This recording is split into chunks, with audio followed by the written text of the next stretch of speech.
Welcome to the Ag Inspo podcast, where we delve into the dynamic world of agriculture, uncovering the stories that inspire, empower, and drive change. Join hosts Rena and Ron Rabo as they explore the journeys of farmers, entrepreneurs, and leaders who are making a difference as they navigate the critical work of transitioning their operation to the next generation. From navigating family dynamics to developing the next generation of ag leaders, we'll bring you the insights and inspiration you need to thrive in today's ever-evolving agricultural landscape. So whether you're a seasoned industry veteran or just starting out, get ready to be inspired, informed, and empowered as we learn from best practices and a few colossal failures on the Ag Inspo podcast.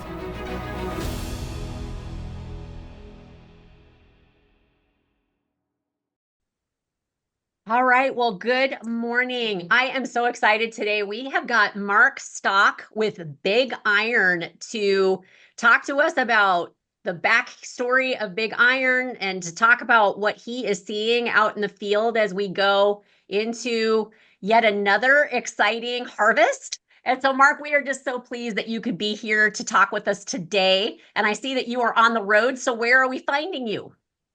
Well, I am en route, and first of all, thank you for having me. I'm en route from my house, which is by St. Edward, Nebraska. I live out in the country, to Boone, Iowa, which is about a little over a 4-hour drive to the big farm show that's taking place in Boone, Iowa. So we'll be there Tuesday, Wednesday, Thursday, meeting a lot of people.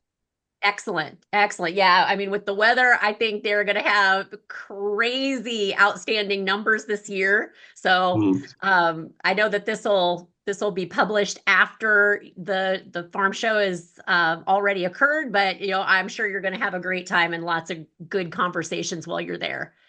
To jump into this, I was hoping that you could kind of share the story of Big Iron and your sort of vision for it. Where did it start? How did it start? Because it just seems like as I've gotten to know you, I just keep seeing Big Iron being more and more visible all the time. And so I'm excited to hear what was the vision for it and how are you doing today? Well, yeah, it all started 40 years ago, in fact, when my brother and I graduated from high school in St. Edward, Nebraska. It was in the 80s, right? The early 80s. And Dad was a farmer. And he said, guys, you might have to do some secondary income here because these 18% interest rates are killing me. And, Dad's dream was always to set up his boys farming if we were interested in farming. But Ron went on to auction school with a couple buddies his. I was going to the University of Nebraska in Lincoln. Ron come back from auction school in 1984 and started doing some benefit auctions. And then we started landing a few household sales, and it morphed over time, started getting into some machinery business in the early 90s. And then I had a cousin who said, you know what, you need to be broadcasting your auctions over the internet. This was in 1998. Wow. I said, you're crazy, because we had dial-up. We just had dial-up at our house, and you had to, every time you tried to get online with something, you had that screeching noise that was, the dogs would race and go hide their head under something because it was such an horrendous noise. But I said, that'll never work because rural America doesn't have the internet. Well, unfortunately, he got killed in a car accident. Oh. So then it was a bad deal. We took his idea. His name was Brian Schultz, by the way. I always give him credit because it was his idea to get going in the internet. And I just sent out some letters to some universities, and we got a group of programmers at UNO in Omaha, Nebraska to respond. And then we started broadcasting our open outcry auctions. The first one was in 2001. And that's when we'd be barking out the numbers and saying, all right, we got the internet joining us here, and they're in their cozy environment. I know it's 5 degrees outside here and everybody else is inside their cozy house, but they're watching on the internet. You guys can too if you can't make it to these sales. Of course, the old school farmers are, there's a bunch of BS, that this internet stuff. So we set up tents and heaters, big monitors, and had people inside there explaining to the people what the people that were at home were doing. They were watching bid over the internet. Well, so that started in '01, didn't have too many takers. '02 got a few more. '03 got a few more. We started doing auctions about a 6 or 7 state radius, doing farmers retirement sales and estate auctions. And then in 2008, ethanol got introduced to agriculture. And the price of our commodities went from $1.70 and 80 cents a bushel to $3.60 a bushel. So our busy season of having 3.5 to 4 auctions every week from the 1st of November to the 1st of May dropped to about 5 auctions a month because nobody wanted to quit because they were making money. Ethanol added quite a bit of dollars to the bottom line. And so the folks that should have retired said, I'm going to farm a couple more years. I've never made so much money. So we were just doing the estate sales or the health issue sales. And the neighbors would always say, I've got 2 items I want to sell. Can I bring them over to your auction site? And we said, you know what? We really don't want to turn this estate sale into a consignment sale, but we had to come up with a solution. So my brother and I talked and said, why don't we just do a timed only auction event and see what happens? And the very first thing was in February of 2009. And we had, I think, 21 items on that sale. That was it. 21 items. We went around to some folks that said, hey, it might be the dumbest thing ever. We don't know if it'll work, but would you put your thing on a timed sale? And you got to sell it absolute, because that's what our platform is. We got to sell everything. We're not going to play games with the public. Everything's got to sell. And we had some takers. And the first sale we had in June, we had over 800 people registered to bid on a website that we put together quick. So we thought, geez, that was quite a few people. And we put ads in the paper and said, hey, if you want to learn how to sell your equipment with Stock Auction Company on Big Iron, which was the tag name we had, please come to this informational meeting. And we'd rent the Legion halls and the town hall buildings. And these places were packed full of farmers that were coming in. Remember, this was 2009. Farmers had some jingle in their pocket because of good commodity prices, and they were willing to take a chance. And I think that was a big part of the success. A lot of people were there, well, I got to go look at it, see it, and touch it before I bid over the computer and the internet, because I don't trust anybody. Which, well, we tried to provide a lot of pictures and a lot of data, because we wanted to get people comfortable with the process. And the rooms were full of people. The second sale we had was a month later. And I think we had like 70 items. And then a month later, we had 280 items. And then a month later, we had like 400 items. Said, maybe we should do this twice a month. And we did it twice a month for about 3 or 4 weeks, or 4 weeks after that. And we said, we're getting enough business to do this once a month, or once a week, 4 times a month. And that's how Big Iron started.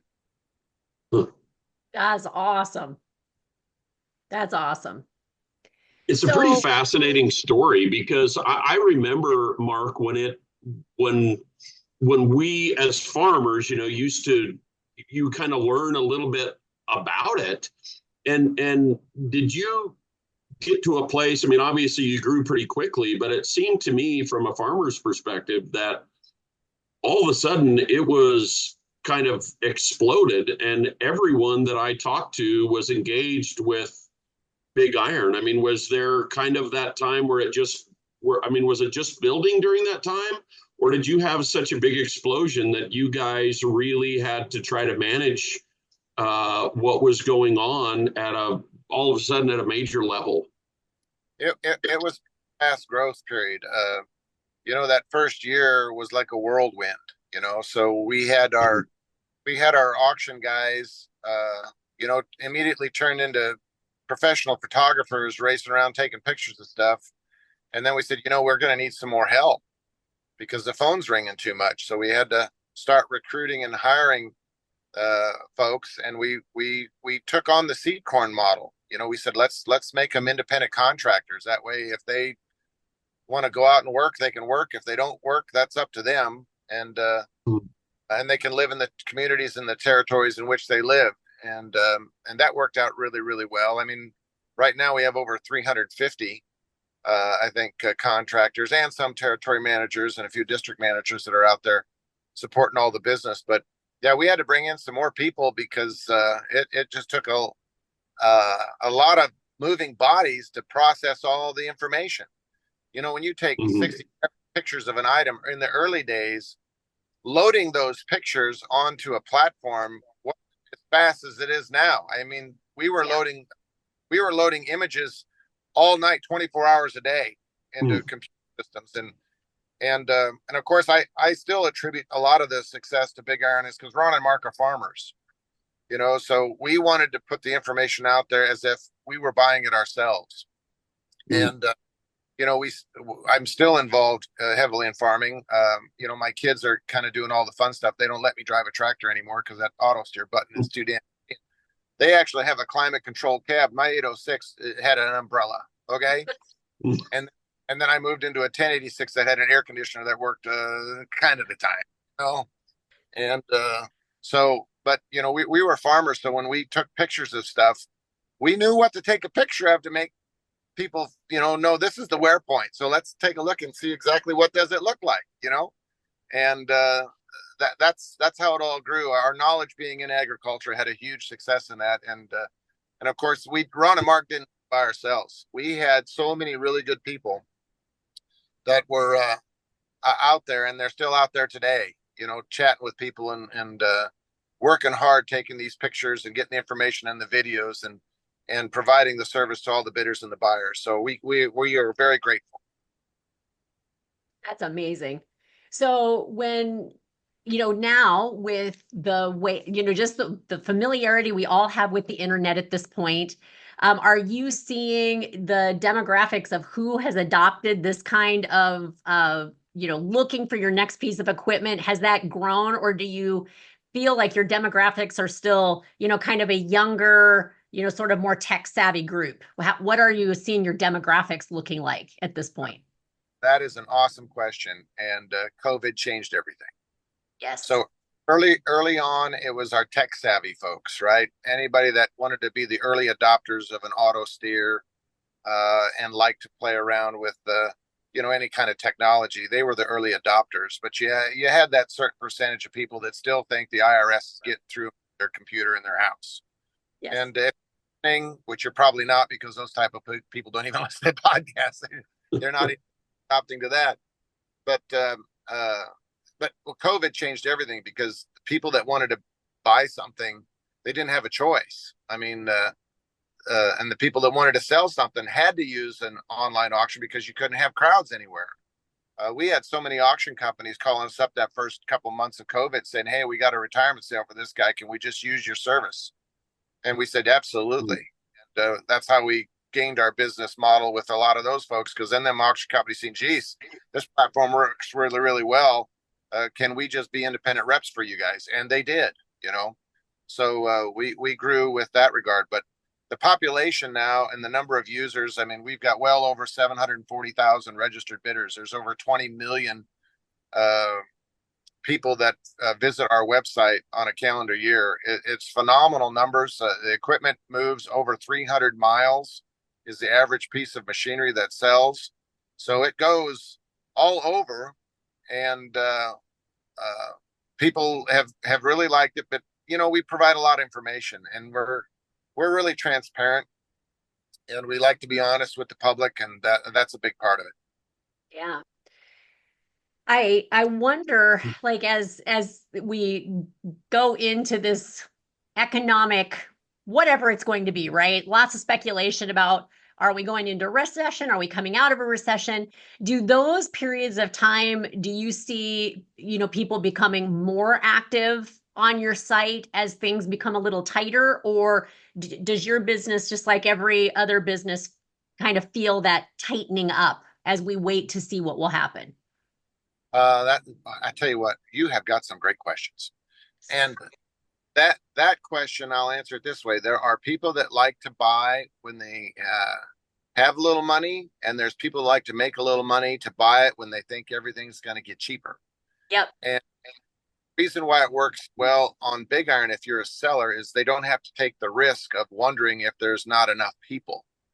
You take some of your equipment to a smaller company brand, that might have 2 or 3 thousand names on their mailing list, whereas we've got over 700,000, and some of those 700,000 have been waiting for the little bit of the retracement that's taken place in our market. The combines have backed up and the planters have backed up and the tractors and everything have had a little bit of a setback. I think our combines are already on the rebound. I think we bottomed out with the combines.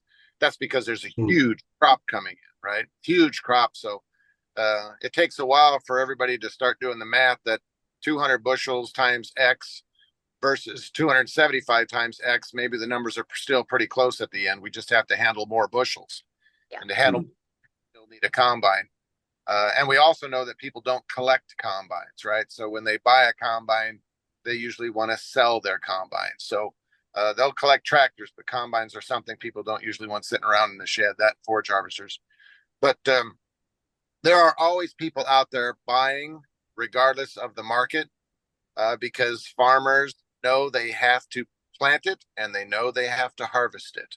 And that's their job. That's their place in the evolution of feeding the world.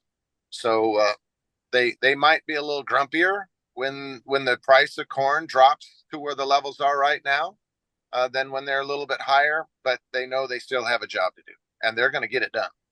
Mm-hmm. Yeah, very resilient in terms of that, for sure.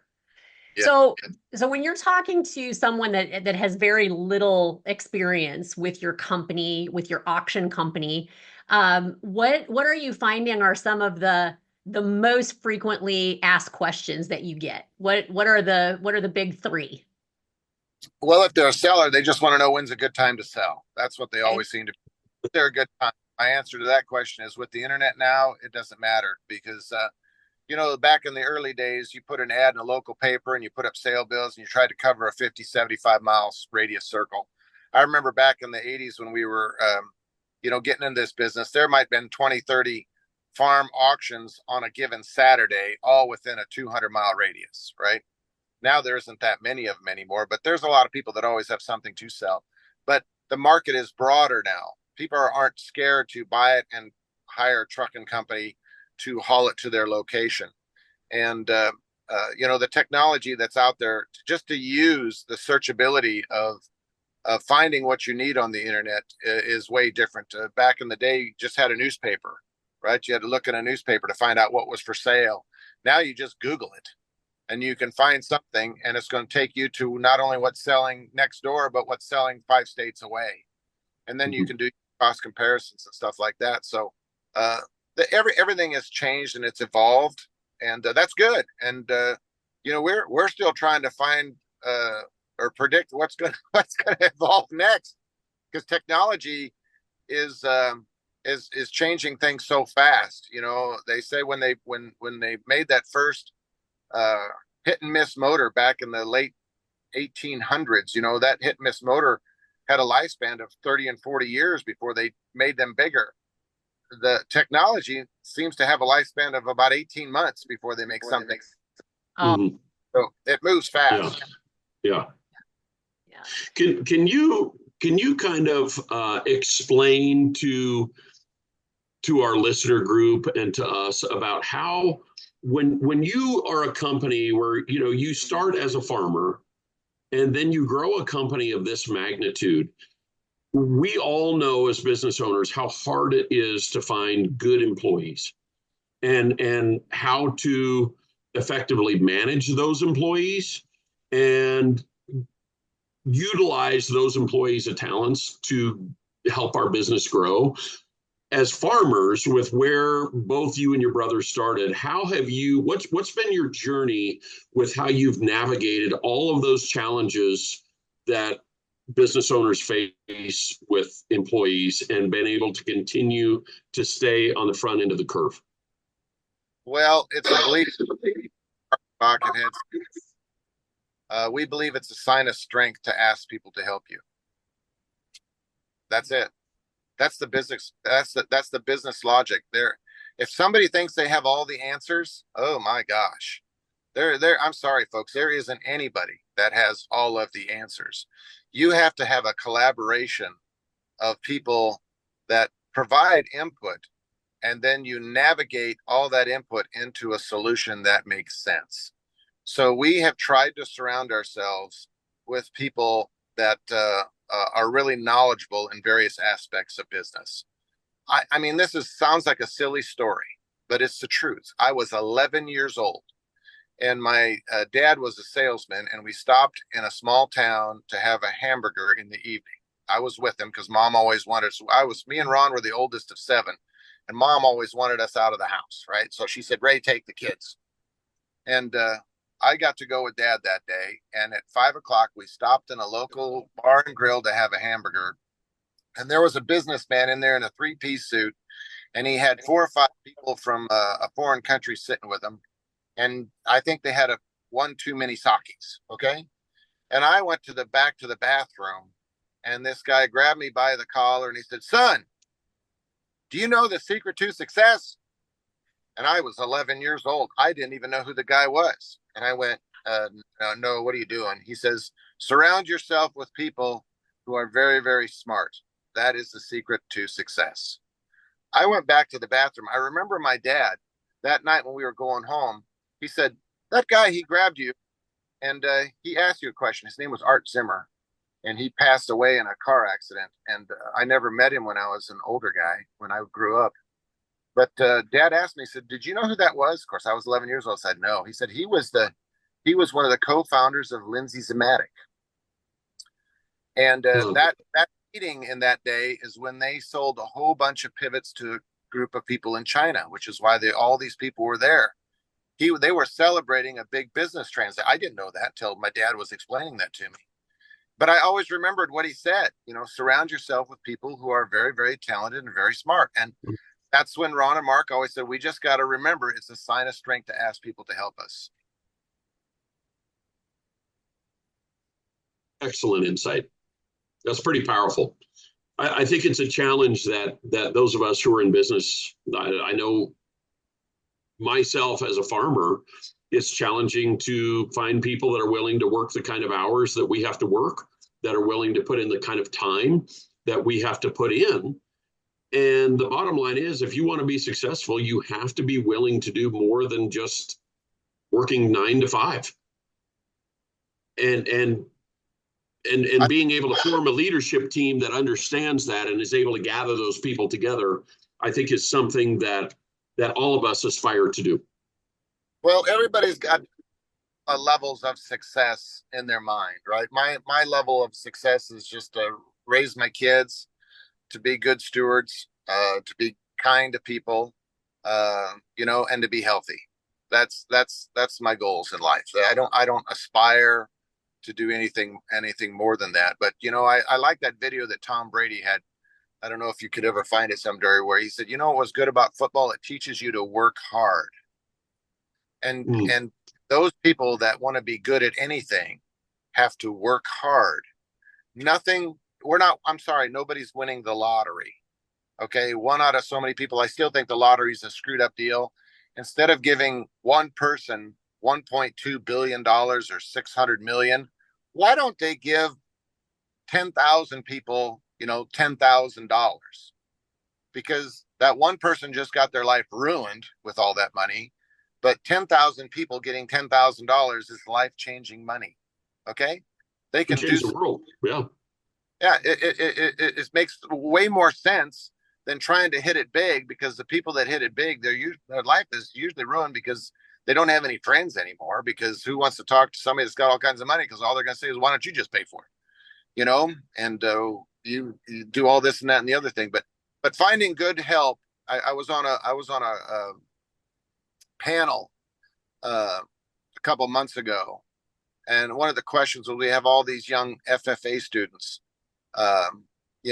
getting more involved in agriculture, and some of them are from small towns that don't really have ties directly to agriculture, but they kind of seem to like that lifestyle. What can we do as business owners, as farmers, do to help these young FFA students? And I said, the first thing you need to do as a parent is tell those children to go apply for the workplace that says help wanted on your small town main streets. get them out of the house and have them, even if it's working in the grocery store, you know, working at your local farm store. To pick up the ad and read the paper, get on social medias, because there's farmers out there all the time saying, "Hey, I'm looking for somebody to help with chores." You know, and it's work, folks, to do that. Okay, that's why they pay you to do the work, and there's nothing more rewarding than at the end of the day you've seen that you've accomplished something from the work that you do. Getting a handout, that's not work. I think there's some people that work hard to get a handout. Well, you're working the wrong way. I think God gives us all a mission in life, right? I think we all have responsibility to do our part while we're here, whatever that part is. And I don't want to get philosophical or anything, but work is good. There's nothing wrong with work. My grandpa told me, and here's another philosophical thing. My grandpa, he was a very smart guy. I was probably 16 years old. You know how you don't pay attention much until you get a little older about what he was telling you. So He says, true. "Well, yeah." He says, "You got to make decisions as you go up in life." And he says, "One of your decisions is you can work hard when you're young and screw off when you're old, or you can screw off when you're young and then you have to work hard when you're old." And he always had these good dramatic pauses all the time. When he told me that first line, but if you make the decision to work hard when you're young to screw off, you have to mark on the calendar when you're going to start screwing off, because all you'll know is work. So you have to mark it on the calendar. When is that going to be? And I always look at people's career as, you've all been to the carnivals where you see that big red funnel where you put a quarter in, it kind of goes around and round and round, kind of slow at the top, and then it works its way down the funnel halfway, and then it gets a little faster, it gets to the bottom, it gets really, really, really fast, right? Well, that's a symbolism of our life. It starts out kind of slow, then you get in the middle of it when you got kids, it gets kind of hectic, everything's going, but to get to the end, you could do so many things, you'll never have time to breathe because it'll get really, really fast. I try to reverse that a little bit and get a little slower towards the bottom and pick out the things that you really enjoy doing. And to me, that's spending time with my kids, my grandkids. That's awesome. Yeah. That's awesome. When you talk about, those big decisions and transitioning and when are you going to do the work? When are you going to do the play? I know one of what I would consider privileges that you get as part of the work that you do is to sit around farm tables talking to families about goals and talking to families about what do they want these assets that they've accumulated to do for them. And you get into, you've shared some really like big doozy conversations that you've been in. You've shared some really wonderful and touching, opportunities that you've had. But if you were to think about the families that you talk to as they're considering how to get assets transferred to someone else, what are you finding are some of the themes in terms of what drives a person to call an auctioneer versus calling someone else? What are the factors that you see? Well, first of all, we're going to see the largest transfer of wealth in the next 7 years, as I think there's 10,005 people making the decision to retire every day. 10,000 people across the United States. If 2%, which is not 2% anymore, but I'm just using round numbers, if 2% of that population is agricultural related, that means we got 200 people making that decision every day that they're going to retire. The most interesting statistic about the 10,000 and the 200 is 50%, according to the statisticians, haven't made the decision on how they're going to do that yet. Okay. Yes. So when they make that decision to retire, first of all, if they're actively farming, they've got all the assets, and very few farmers actually have second generation. It's such a small percentage that make it to third and fourth generation. That's almost an anomaly when you see a fourth generation farmer. They really need to be applauded because that's tough to do. Yes. and they have the personal properties very emotional, sentimentally attached to the tractor, sentimentally attached to the truck, stuff like that. But they know that they have to sell that over time because it's not going to do good in the shed. Some people's vision of their retirement and how they're going to handle all of that is, well, I'll just die and let the kids worry about it. Well, that's not a good plan. I'm just telling everybody, I've been around those before, and we still get involved in those deals now. That is not a good plan because I tell families too that after their parents have both died, because usually they call us because they want to sell it and they want to memorialize their parents, and they're very thankful and they're grateful, and that is the majority of cases. But there are one or two or three out of every 100 that is, I can't stand my family members and they can't stand me, and it ain't ever going to get any better, and you have to be kind of the counselor and the person that navigates those waters to help them get through whatever they're getting through to get on with their life. Sometimes, and you have seen this, you do this a heck of a lot more than I do, but sometimes it's not anything you can do to repair it, and you just don't even understand. We had a couple siblings that were mad as heck once because somebody got mom's wedding ring. And the two sisters never talked to each other ever again because one sister got the wedding ring and the other one didn't. And those are tough to. You grow up with going to grandma and grandpa's house for Thanksgiving and Christmas and Easter and graduations and weddings, and then all of a sudden parents die and then nobody wants to talk to each other again. I'm talking about small cases. This is not a lot of cases. There's percentages out there. And I think sometimes some of that can be avoided if they don't have that mindset. I'm just going to let the kids take care of it when I'm gone. I think if they get the kids in a room and actually tell them what their plans are, it can help a lot of. Because if mom and dad say, these are our wishes, and why we're doing it, this is the way we want it done, we want you to abide by that. That's going to go a lot farther than somebody speaking on behalf of their mother or father from the grave. Okay? Yes. So if we're going to prove anything out of our conversation today, is those people that are listening, and if you're getting to that stage where you want to do some estate planning, because I'm sorry, we're all dying. Okay, every one of us we're not living forever, and we can't take anything with us when we go, and that's just the harsh realities of it. So let's not go and leave a whirlwind tornado behind us, because that would not be a good thing as your legacy.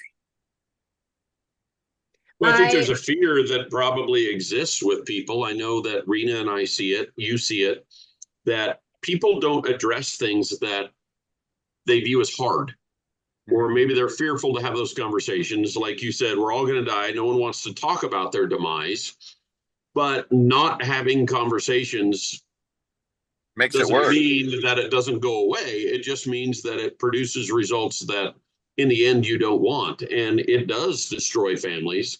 And that communication piece is massively important for these families to talk about at a young age, really, to be able to talk about what the next steps are and to make sure that that communication path is clear and wide open, because it gets back, in my view, it gets back to what you said earlier, which is, where are my priorities and where are the things that are important to me? Is it all this extrinsic stuff that we do, or is it the things that are really close to us that all the other stuff can go away, but if we still have that core of our family and our faith, and if we still have that core, everything's going to be okay. Yeah, I agree with saying communication is the key to everything in life, in business and partnerships, in marriage. Just imagine if the quarterback in a football team, they got in the huddle and they said, all right, everybody, do what you want to do. Let's break. How far would that play go? That's a fact. Yeah. Everybody Well, likes to be in control until you have to make hard decisions. That's what I find, right? Control is great until big decisions need to be made. Yeah, that is and then true. when big decisions are made, some of those people come back and tell you what was wrong about those decisions.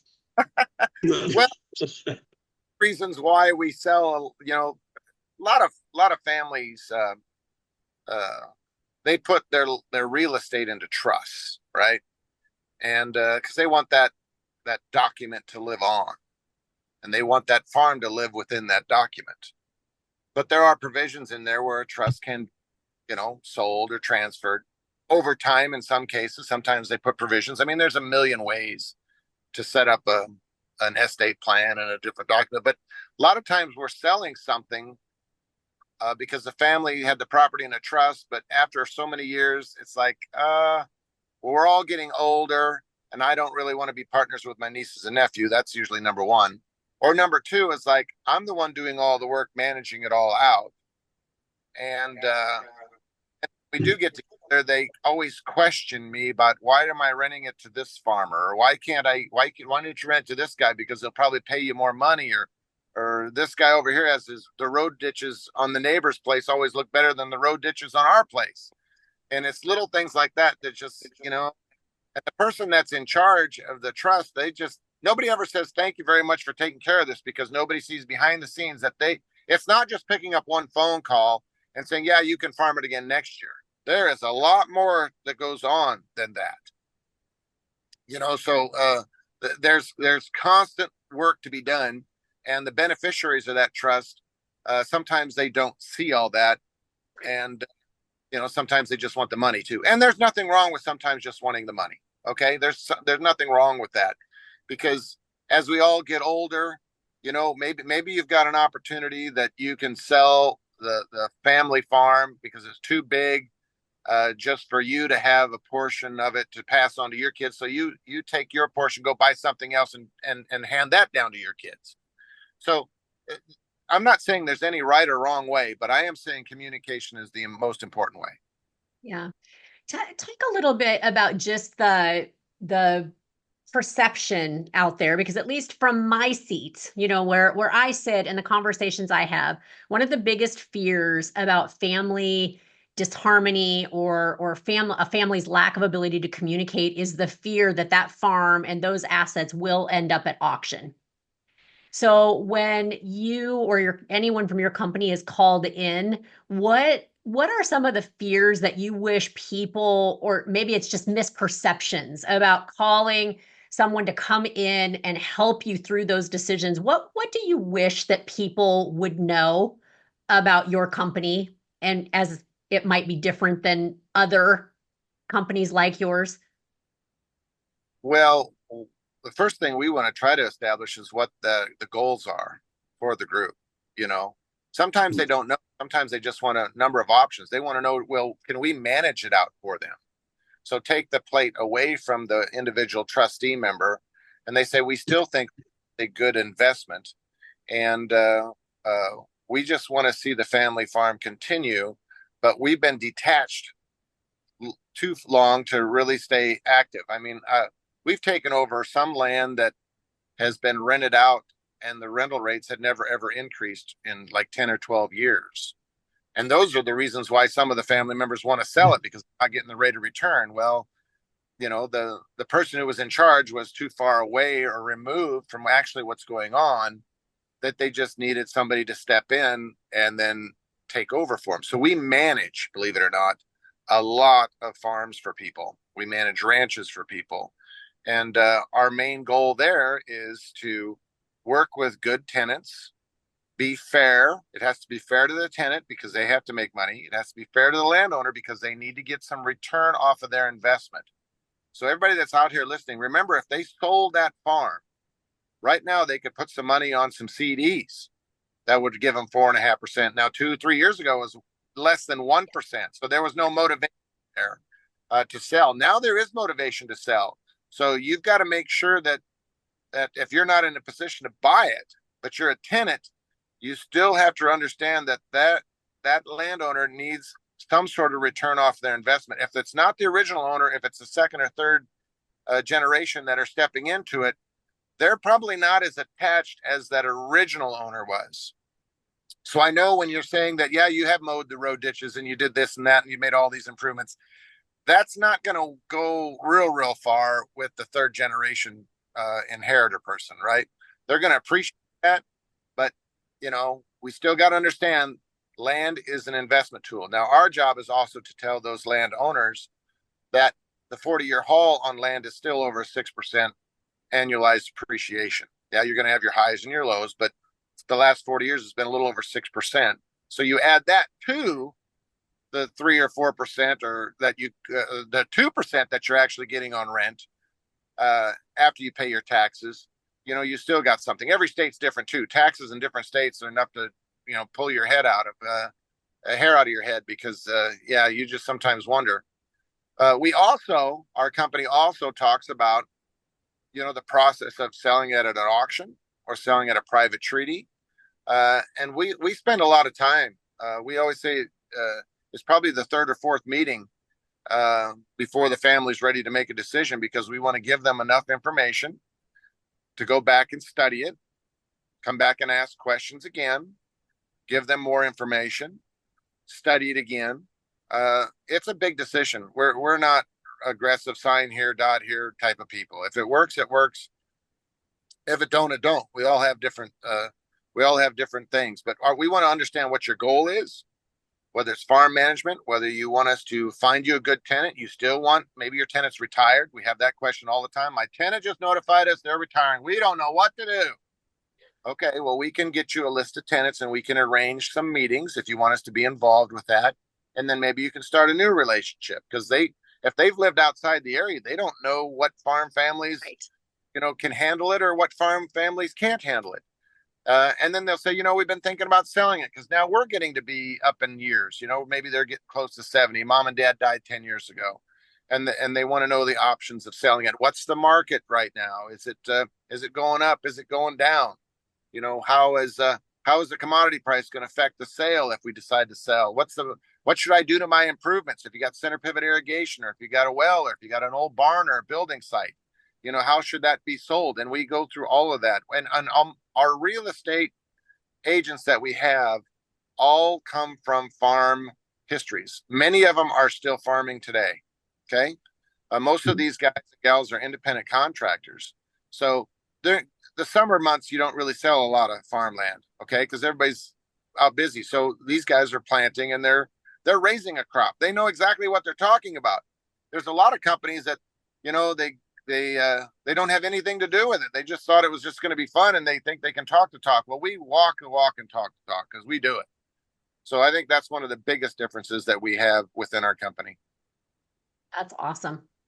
So I always like to see if we can get a peek behind the curtain just a little bit in terms of what's next, because it seems like as I'm listening to you talk, it's sort of like you're very in tune to what the needs of the client might be, and you have sort of expanded the company to accommodate. So you're an early adopter to internet. I am sure that you are starting to incorporate some AI into what you're doing, but what's next? What's next? Well, there is a new website in development, something that, because, a website and technology, like I said before, they have a shelf life. And just about the time you think you got the biggest and the best thing going out there and the most powerful tool there is, 3-4 years into it, you find out you can't buy the parts anymore for it. You can't put a Chevy water pump on a Ford block. Okay. That's for my farmer language in me. Right. So, our website's going to get an overhaul and a refresh look. That's coming. Right. Yeah. AI is a huge thing. Artificial intelligence is a wonderful tool if it's used in the right way. And, we've had several meetings with folks that given us different ideas of how AI can be incorporated into what it is we're doing. Obviously, we have different verticals that we're expanding into. We've got a construction division now. In fact, you're going to see quite a bit more construction, maybe some special focused construction equipment auctions coming up soon. We've just had a host of them here selling some late model construction equipment, and that's a fun business. We're into the livestock, selling quite a bit of livestock now. We sold livestock in every state that touches Nebraska and Kansas, and even beyond that. So that's fun. And we want to help. We want to help those folks in that livestock arena because of the reach of the Big Iron brand. You know, a lot of the people that buy on Big Iron, they're feeding cattle, they're raising crops, right? Yeah. They're feeding hogs and they're raising crops. So, so the livestock industry is just another way to complement what it is they're doing, and our platform can handle that and facilitate that. But at the end of the day, it's always a moving target, though. You know, we hone in on something. We have certain goals we want to get accomplished every year, and but then right behind that, there's another 2 or 3 more goals that we always work on, and it's surrounding ourselves with real good, talented people, and we have some of the best, and we're always looking for more. What we could use are some more salespeople in the areas in which we're growing, and we just want the passionate people that understand that their role is taking care of that person's property, whether real or personal, because it means something to them. Mm-hmm. No matter how big or how small, it means something to them, and that's our why, right? Our why is to take care of that seller because it means something, and to provide enough information to the buyer because it's soon to mean something to them too. Wow. I am sure that there is some theme in that, in terms of, you are a man that not only chose to start a business with your brother, but you also farm with your sons. So you're basically, in effect, in 2 different family businesses. What are some of the values that allow those 2 businesses to thrive, those relationships to remain healthy? What have you found that you have been able to translate from one to the other? Talk a little bit about your wisdom in terms of best practices for family business. Wow, now that's a loaded question right there. And your kids will be watching, I am sure. We're never going to agree on everything 100%. Okay. And sometimes it's best to let somebody who has an idea that won't work, try it. And don't tell them I told you so when it's over. Because that's just part of the evolution of thinking. Okay. So I've let that, my boys try a lot of different things. Some things they do wonderful. I just try to stay kind of mediocre. If I absolutely won't work, I'll say, well, this experience that I've had. Now, if you just avoid these stubbing your toes like I stubbed my toe, then maybe you can spin this thing around and make it work. My brother and I, for some reason, my brother Ron is a year older than I am, and we're a little bit opposite of each other in personalities. He's out there. Okay. He loves to be around people. I like to be around people. Okay.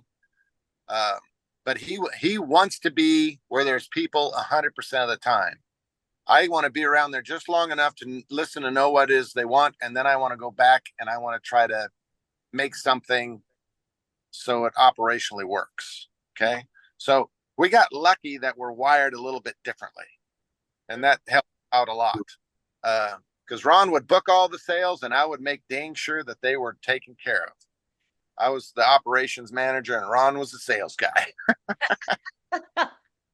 And we've really only been mad at each other once. And I think I was 5 or 6 years old and I threw a hammer at him and he ducked and it went through the bay window of the house. And I just heard my dad going, "What was that?"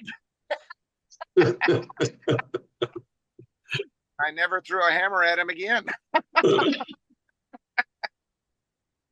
We don't even know. We laugh about that now because I don't even know what I was so mad about him about. I don't even know what it was.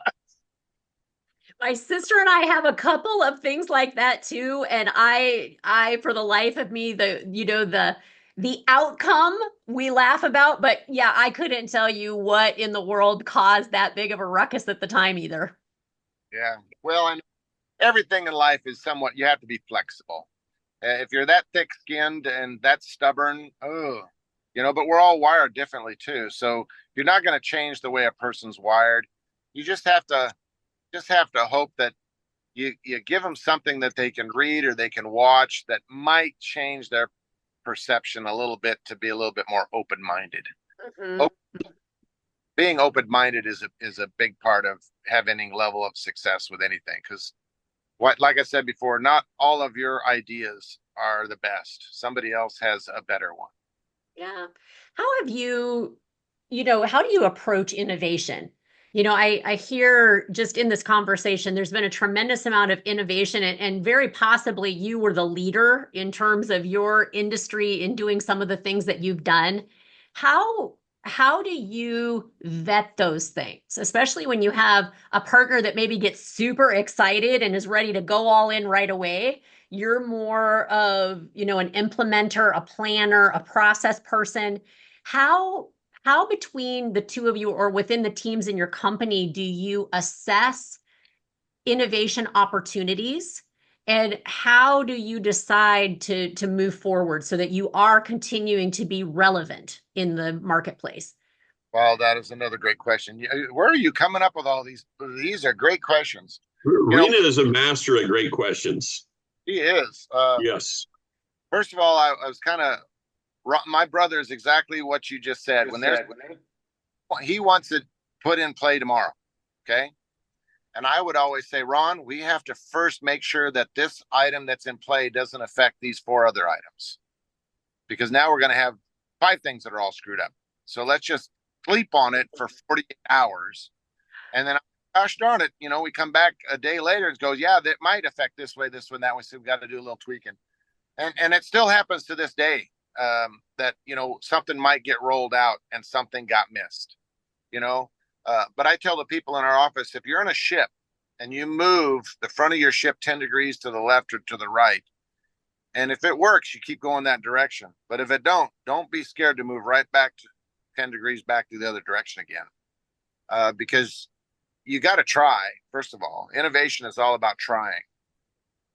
And the same thing goes with I'd rather take a shot and miss than never take a shot, you know? So you got to take some of those chances. And sometimes you'll have great success. Sometimes you'll have great failure, and sometimes nothing will happen, but at least you got to take those shots. But the innovation is, I like to go a lot of conferences. I like to sit in meetings and hear people's wild ideas. The Flintstones. It wasn't the Flintstones, it was the Jetsons. Remember the Jetsons? Oh yeah. Where they had people getting in these little vehicles and they pop and fly them around. They have those now. I know. I'm waiting. I want one. Get in a drone and put in a coordinate. It'll fly. You don't have to know how to fly the thing, I don't think. I think you just sit in and it just buzzes you right on over. So just about what you think is wild. I was at a conference once and they said, what you thought in 1960 as totally unbelievable about having a device that you can hold in your hand and type on a keyboard on the device in your hand and push a button, and somebody 1,000 miles away can read that message within 2 seconds. Do you think that's possible? Everybody in 1960 said, you are nuts. You are smoking something. There's no way, no how that can ever be developed. And now we text message everybody all the time, and we snap. So what you think is not possible today, in 30 years, it's going to be possible. Yeah. With bringing up the next generation in your farming business, and in effect bringing up the next generation inside of your inside of Big Iron, do you find that it's helpful to set aside a certain percentage of revenue that allows for next generation to have the ability to fail without fear? Like, are you of that mindset that a certain amount just needs to almost be earmarked to allow for that? You have to have those in your budgets. You do. And sometimes you dig into that budget when, you don't expect to, but you always have to have that type of stuff set aside. And that's what a lot of businesses, even if they want to expand their farming operation, the the $100 rule. I'll give you another example. My grandpa Frank Stock was a very smart man. He says, okay, I'm 16 or 17 years old. He says, if you made $100 today and before the sun goes down, you spend 90 of it, what do you got? Most of us would say, I don't know, $10. He'd go, no, you got a bunch of crap you don't need. Okay. He says, you got to understand the difference between wants and needs early in life. And he said, you got to have the 30-30-40 rule. Okay. 30% is for heats, eats, and feats. My grandpa was very poetic. Heats, eats, and feats. Okay. You got to have shelter. You got to have clothes. You got to have food. Heats, eats, and feats. The other 30%, blow it. You got to have a little fun. You know, go to the movie theater. Go to the ball game. You know, go somewhere and have a little fun, because if not, you're going to be so rigid. But the other 40%, he says, the most important part. You got 30 heats, eats, and feats. 30 you got to blow. 40% of that $100, you better save it for the day when you're going to need it. So if that farm does come up for sale, and if you don't have enough money down payment, how are you going to buy it? Or break it down to something smaller. If the transmission goes out in your pickup truck and you need that to get to work, how are you going to be able to fix it if you don't have it? You don't want to put it on a credit card, because now you're getting down a real deep hole. Because most people don't understand 18 to 26% is what they start charging you if you don't pay it off in full. So the 30-30-40 rule is the same thing we use in our business. We have to save some of that money for the advances and the surprises that we are no longer, or that we can't totally understand. It's going to happen. It's going to happen. Yeah. And sometimes it's going to happen even though you don't know what's going to happen. So save a little money all the time for those things that you can't control. Yeah. Yeah. Yeah. In today's, farm economy, I think we're seeing more and more people really struggling with the 40%. Mm-hmm. They're struggling with the kind of the wants and needs conversation versus, solid, financial management and being prepared for winter, so to speak. So when you sit down with a family and they are starting to evaluate options, like how do we want to move forward? How do you counsel them when there probably is, almost in every conversation you have, a perception of value that's very emotionally driven versus the reality of value, which is very economy driven? So how do you bridge that, or how would you counsel people who are starting to figure out what's the next move going to be? What's retirement going to look like? How are we going to transition these assets? How do you counsel people on that? That is difficult. The best thing you can do is go see a good financial counselor early on in your career, and stay with that. If you don't like what they're telling you, go see another one, because, just like there's good attorneys and bad attorneys, and good auctioneers and bad auctioneers, there's good counselors and bad counselors, good financial advisors, good bankers and bad bankers. Okay. But build a good relationship with people that you know and you trust. And you can't wait till you're 60 to start planning for your retirement. You're already too late. Okay.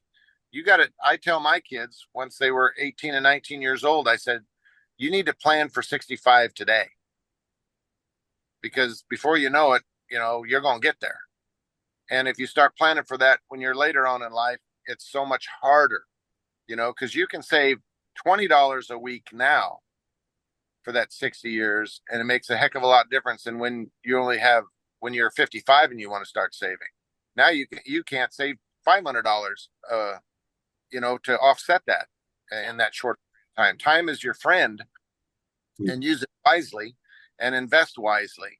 But get yourself around a good group of people that you trust to give you financial advice if you don't know how to make that path yourself. There's a lot of how-to learning books and videos, and listen to podcasts about that stuff. I do a lot of when I'm driving, because I do put on a lot of miles. I listen to these audio books. All you have to do is listen to that stuff for 15, 20 minutes a day. You'd be amazed at some of the stuff that you can pick up off of somebody's idea. And some of it is, some ideas are totally stupid in your mind, and some ideas might be perfect for you. It's all different. Right, right. Well, as we wrap up our conversation today, Mark, what if anything should we know about you and Big Iron that I haven't already asked you? What else should we know? Well, we're a family-run organization, and I know we're getting bigger. And sometimes people think that we're, the big gorilla in the room, which we're not. Our reps live and service in 3 or 4 counties, and they go to church, and their kids and grandkids go to schools, and they're just using the Big Iron platform as the tool to sell your merchandise.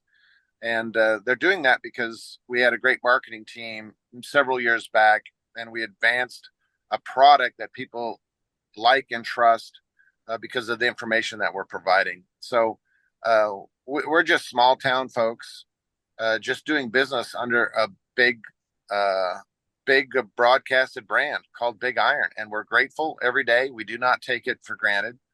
We're trying to protect everybody's data and security. There's so many people out there trying to hack in all the time. So we're constantly having to do stuff and making tough decisions. Sometimes people don't like the decisions, but it's stuff that we're making to help protect them down the road.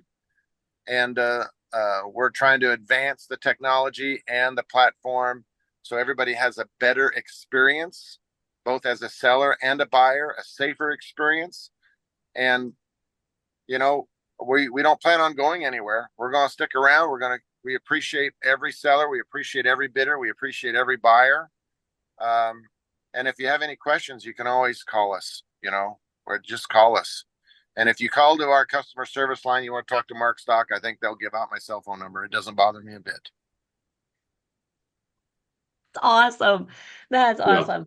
Well, as we told you, we always like to wrap up our episodes with a little trivia, right? So we have a little trivia that we like to test Ron's worldly knowledge, and we usually find that it's lacking in many, many ways. But so today we're going to do two questions today. What she doesn't tell you is that my wife is a total master on trivia. Oh.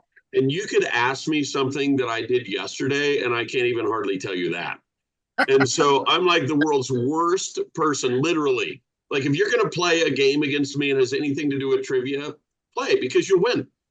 So here we go. All right. Okay, so we are going to have two trivia questions today, one somewhat ag related and one completely not ag related. So I'm going to start with the ag question 2 first. And since we just got done with the Iowa State Fair, I'm going to ask you some Iowa State Fair trivia. So my question for you is this: what year did the Iowa State Fair have the record-breaking attendance? What was the year that broke the attendance record?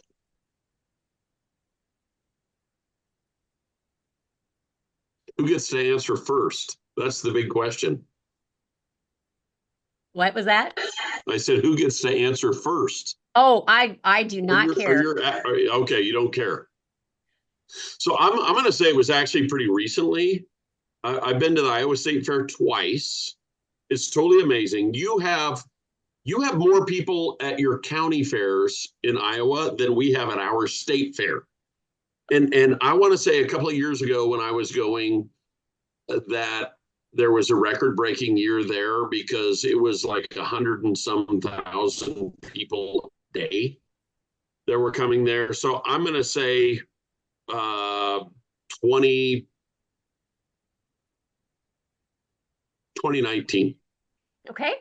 Mark, what do you think? I think it's 2022. Okay, the actual year is 2024. We had a record-breaking year. Oh, nice. With it was the largest attendance in 170 years, with a whopping 1,182,682 fairgoers. Wow. That's impressive. It's completely impressive. So There we have it. So Wow. so Iowa had like the perfect fair weather of all time, and people showed up for the show. So I have a confession to make. So I didn't really understand what fairs were about other than just only showing livestock, because that's primarily what ours are. But when you go to the Iowa State Fair, and I've heard there are some, I know Minnesota has a great one. There are a lot of states that have amazing state fairs. The one in Iowa is literally mind blowing. All of the different things that are both, anything that's connected to agriculture is going to be there. And in Iowa, that's a lot. That's a lot. So you have industries. So I tell people this story. I remember riding the gondola at the Iowa State Fair with he was probably 10 or 12 years old at the time, my middle son. And there was a sign that said Iowa's pork industry contributes $36 billion to Iowa's economy. And I looked at him and I said, okay, so if you take Wyoming's entire ag economy, everything that we do, livestock, crops, you add it all up, at the time, it was $1 billion. Wow. And in Iowa, pork was just 36 all by itself. So what you guys are doing there is truly amazing. If you need a family vacation, it's one of the best places you can go. Yeah. Okay, so second, nothing. Well, could maybe extrapolate it has something to do with ag, because it does have something to do with living creatures. Okay. If you are stung by a jellyfish, what two liquids should you apply to the sting? Oh, I should know this. Jeez, I don't know. Wild guess. I'm going to say bleach, water. That can't be water because they live in the water. So soap and bleach. Soap and bleach. Okay. I'm going to say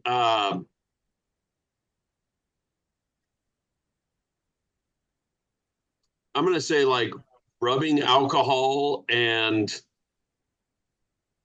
maybe like Coca-Cola, something crazy like that, right? It's always make Rena fall out of her seat. There you go.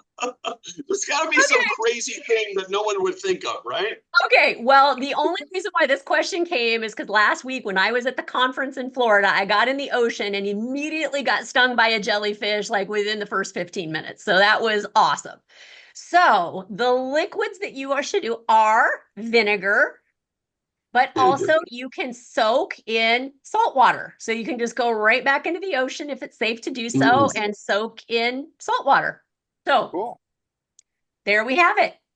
There we have it. The world is now enriched. And Rena has more ammunition to say, Ron does very poorly at this quiz. Yeah. Well, I mean, if you're going to be a Midwesterner and you're going to go to the ocean, these are probably the things you don't know. So we just had a good PSA for all of the Midwesterners that are traversing to Florida or other coastal cities this winter. That's awesome. How about Coca-Cola answer? Because that'll free up a stuck piston inside a 4-cylinder engine.